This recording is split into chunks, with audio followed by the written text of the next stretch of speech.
Oh, okay, I suppose that every man should, he should be a little bit masculine, masculine in a man is not bad. But some men, they take it like way out of proportion, you know what I mean? They way overboard. And then the tales they tell about the things they've accomplished in life, you want to believe them. But, some of these things, they see just, it's hard really to believe. Well, this is a way this my good friend Bavard B. Birdie Chest. This time I turn the floor over to my good friend Bavard B. Birdie Chest. I'm Bavard B. Birdie Chest, and I got the burliest chest in the state of Florida. I'm here to tell you, some men say I got the second burliest chest. Some men say I got the third burliest chest, but I'm here to tell you, I got the burliest chest in the Florida. When I was riding out there in the Everglades the other day, down there in the state of Florida, down my big old motorboat, I got the biggest motorboat in the state of Florida.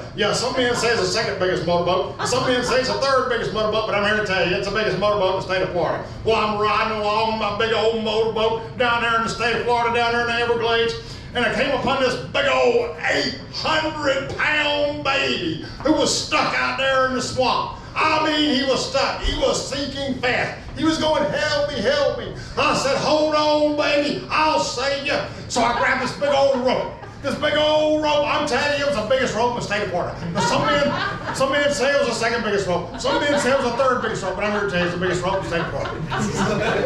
Well, I grabbed this rope and I tied a loop in it, like a lasso, and I whooped it around, and I whooped it around, and I whooped it around. I whooped it around that baby, and I pulled. And I was not able to pull the baby out of the swamp. So, I tied the rope to the back of the boat. Went down there, the engine, revved up the engine.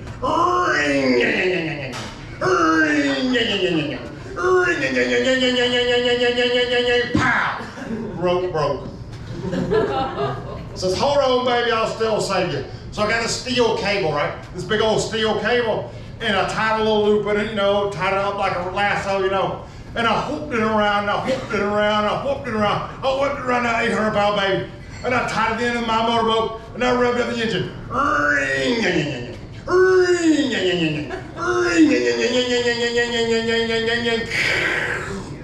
I tore off the back end of my boat. So I went down there and borrowed me a U.S. Navy aircraft carrier. Captain said it was okay. So I took that big old U.S. aircraft carrier, and I drove it out there in the Everglades, down there in the swamps, down there in the state of Florida. I went out there where the baby was. I said, hold on, baby, I'll save you. So I grabbed this other steel cable, and I tied a little loop on it, I tied a lasso, and I whooped it around, I whooped it around that 800 baby. I tied it into the motorboat, the aircraft. And I revved up the engine.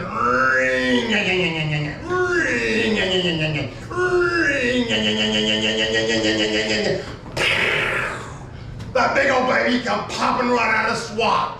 I mean, he was way up in the air. There was water everywhere. There was mud everywhere. There was alligators everywhere. There was crocodiles everywhere. There was osprey birds everywhere. There was mosquitoes everywhere. And that big old baby, he was way up in the air. And he came crashing down.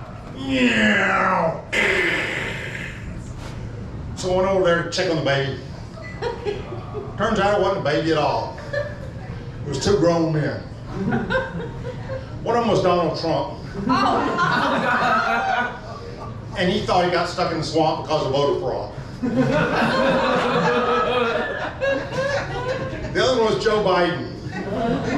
He couldn't remember how in the hell he got in the swamp.